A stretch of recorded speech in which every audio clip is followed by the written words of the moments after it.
Hello, my people, and thank you for tuning in to the weekly discussion on the Nina Brown Get Down Show. I am your host, Nina Brown, and today my co-host is JL Brown, creator and host of Speak On It. Hey, y'all. Thank you, Nina, for having me. I'm very excited to discuss the different topics that we have for tonight. I'm glad you can join me.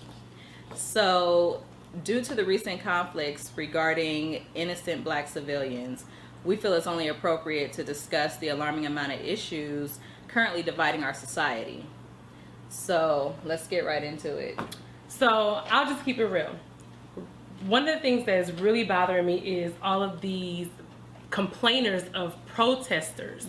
People are hitting me up left and right and saying things like, I don't understand what's the point of blocking the bridges and blocking the streets. And I had to just kind of break it down for some people, because I think when you know better, you do better. Right. And let's just keep it real, people. If you're feeling as frustrated as you are for your life being interrupted for whether it's a few minutes, a few hours, or even a day, that is the point of the protest and blocking the streets. Right. The point is, black people have to live in their skin every day of their lives, and they have to deal with all these inequalities and the society being up against them, and that's very frustrating. So just imagine that time that you're sitting there with that blockage for the bridge or the streets, how they feel every day because of what's going on. Right. Exactly. So your little minor inconvenience is nothing compared to, you know, the tragedies and the inconvenience of those families, you know, and what they've gone through. So, I mean, me personally, I think that one day of blocking traffic, it should actually be more. I mean, you go out there and you protest and you say, no justice, no peace, but then the next day it's peaceful. Like, protest every day. Every day. Let it not be peaceful. Right. Let everyone be inconvenienced every day until it's, you know, justice. Until justice.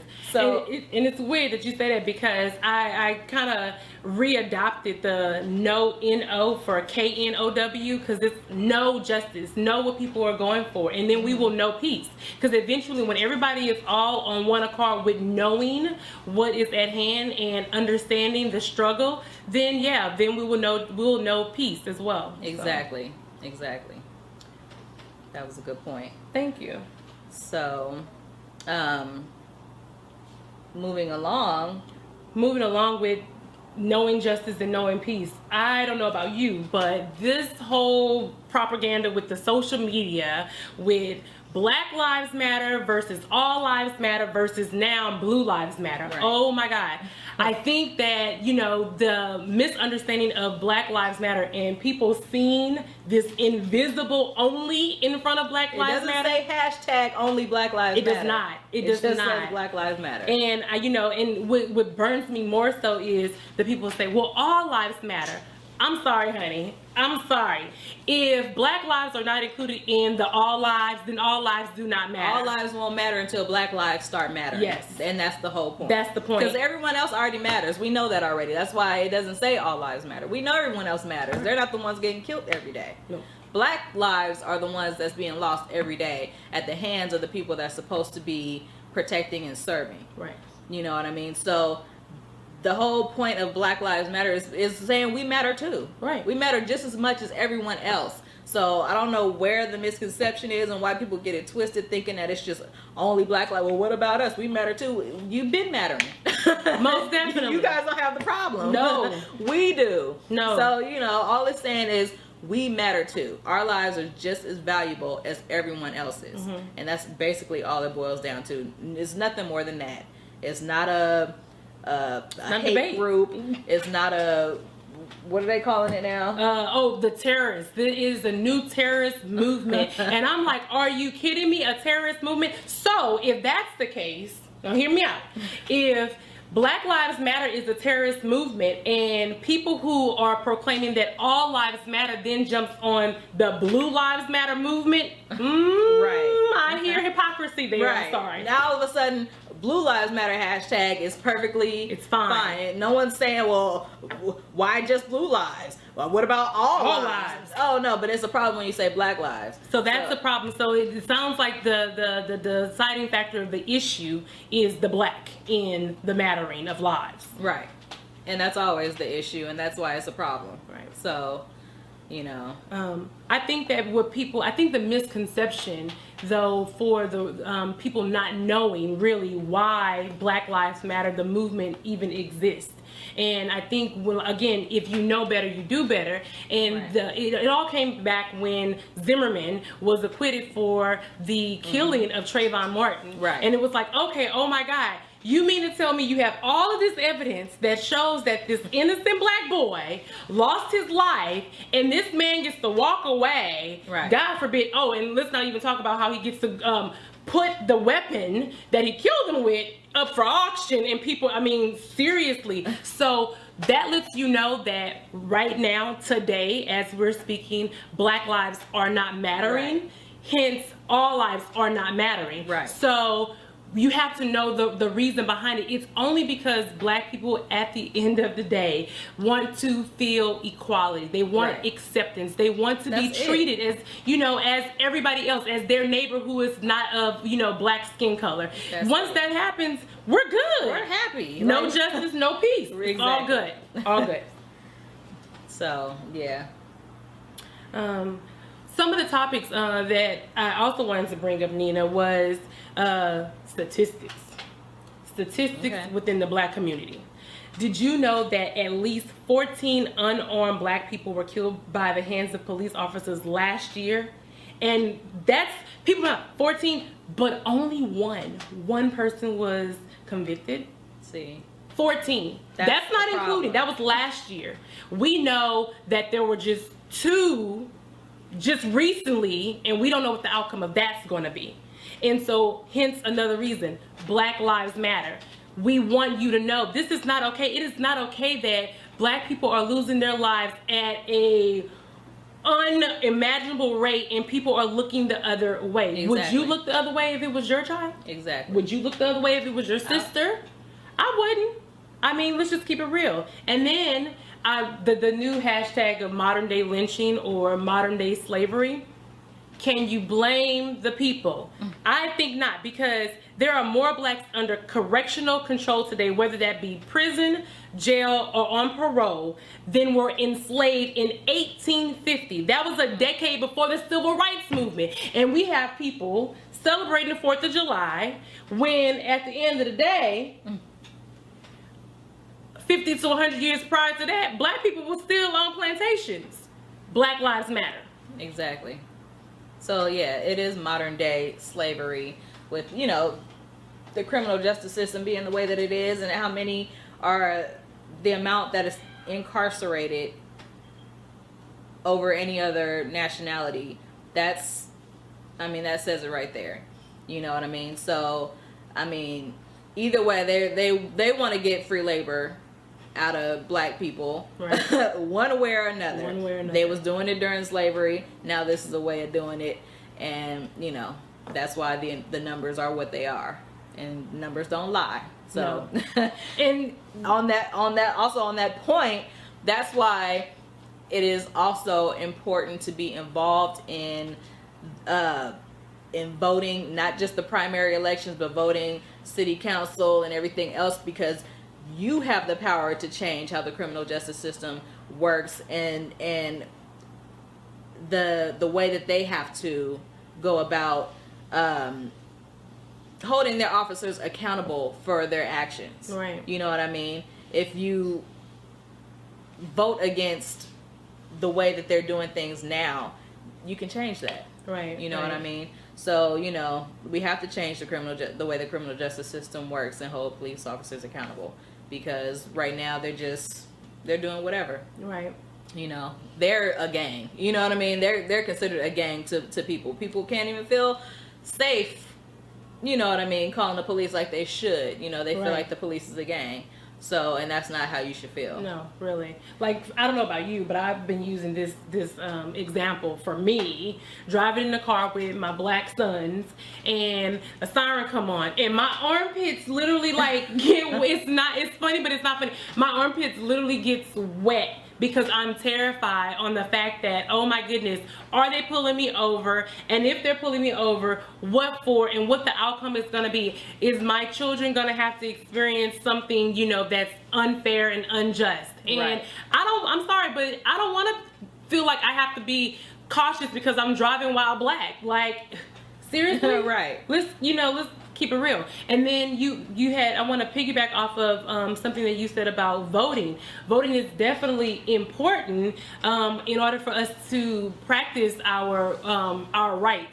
However, another issue with the system is in 2004, I believe it was, the studies were showing that African American men were disenfranchised due to felon disenfranchisement laws. Mm-hmm. So what that basically means is when you have a felony, you don't get to vote.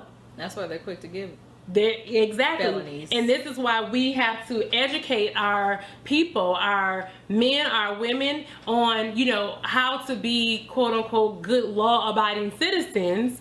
And there's a way for all of us to do that. And I want to make sure that we are not coming off as people who are anti-cops. Because I'm not that person. I'm not a terrorist. I believe that everybody should have, you know, the same rights as their neighbors. So this, by any means necessary, is not a bashing cop segment. This is about being aware, making awareness to what is going on within the black community. We emphasize that this is not about downplaying the lives of officers that put their lives on the line for our family every day. But unfortunately, because of how things are being played out, black community are in fear of the unknown. Exactly. You know, that's causing a whole bunch. I mean, that's what is that? Post-traumatic stress? Oh my God, post-traumatic stress. Like seriously, because what has happened over these last few years. We're all gonna need therapy. Right. Seriously. You shouldn't. No. No, I should not feel shaken, fearful, because the siren is on behind me and I'm driving the speed limit. Like, come on now. They're not even looking at you. They're looking at the next car. You're freaking out. Whew. You know, because you don't know what's going to happen when you get pulled over. You know, things happen just that fast. Look at Sandra Bland. You know what I mean? Right. You know what I mean? So that's terrible, and no one should have to live that way. Well, it's not living, Nina. Let's just keep it real. It's not when living. You're existing, when you are going about your day-to-day life, worried about something that should not be in your mind mentally, should not be having this impact on you. You know, I'm always terrified. My kids playing outside in the front yard. I'm like, okay, so I bought this nice house in a nice neighborhood to, you know, show them that we too can have pursuit of happiness. Right. And yet, I'm like, get inside. It's getting late, and I don't know what people's ulterior motives are. Right. Seriously, what child should have to experience that? Not my child, not your child. They, you know, they all matter. I don't know. We have to do better. And that brings up an interesting point, you know, when you move to nice neighborhoods, because I was watching something, and I believe it was on the news, and, you know, the cops were saying, you know, black people should, you know, apply to be cops. You know, they said they're hiring. They said that in Dallas. In Dallas, we're hiring, you know, come apply to be a cop and patrol your own community. And, you know, and that's all good and everything to have black cops all around the black community, and, you know, but where are the white cops going? You know what I mean? Right. It's like a double-edged sword, because are you saying black people should patrol black communities, so what, you're gonna put white cops in white communities? And so, but that's just gonna lead to something else. So now we're having a systematic segregation. Black people that live in quote unquote white communities, and they're gonna be getting pulled over. What are you doing over here? You know what I mean? It just, you know, it leads to just something crazy. But, you know, I do feel like there should be, you know, more black cops, police officers. You know, that would definitely cut into some of the issues going on, you know, so. Because the communities feel like they have somebody that's more relatable, I guess. Yeah. So. Awesome. Also, on, you know, what she said about there's good cops and there's bad cops. The good cops, they get retaliated against if they speak up on issues that's going on in their department, or officers that are doing things that they're not supposed to be doing. Mm-hmm. You know what I mean? They have this code that they, you know, live by, and, you know, I think that there needs to be more regulation going on in the, you know, the police department. More accountability. And police officers should feel safe and free to speak on issues that is going on in the police department, mm-hmm. when they see that they have co-workers that are unethical. Right. You know what I mean? They shouldn't have to live with it because for fear of retaliation, mm-hmm. or, you know, threats and, you know, all that goes on, and, you know, so I think that also needs to change. We have to wake up people, and I mean all people, because before it can get better, awareness have to take place, and people have to become aware, act on it, acknowledge it, and change. You know, I know that it's hard for a lot of people to get out of their comfort zone, mm-hmm. so that they can shake things up in order for, you know, equality to exist. But realistically speaking, if we don't wake up, more blood is going to be shed, whether it's because of lack of knowing or for retaliation. Again, I can't emphasize this enough. You have to know justice in order to know peace. Right.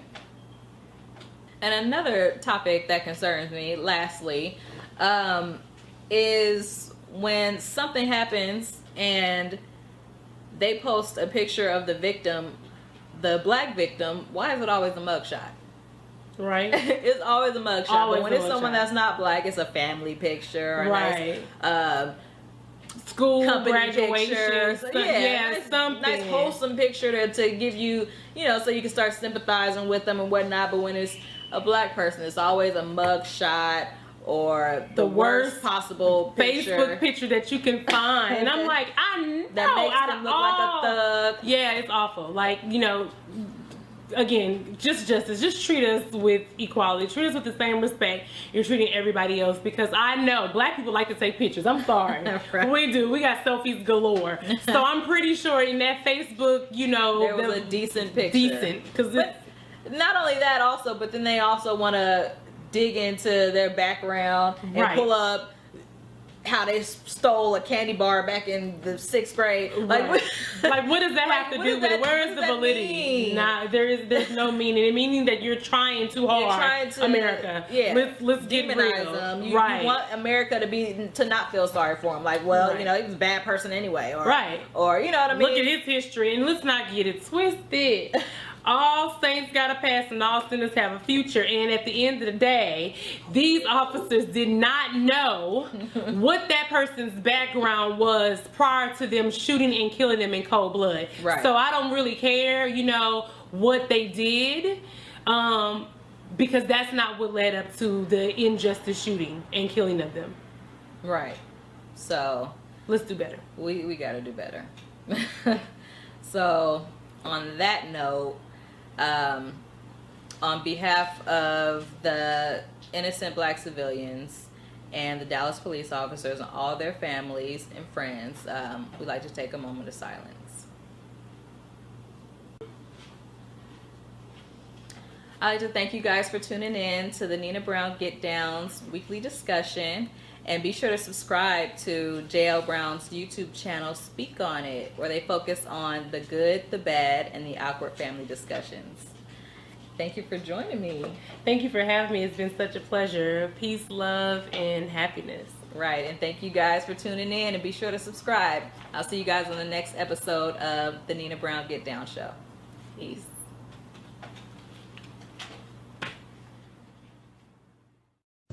The control press, the white press, inflames the white public against Negroes.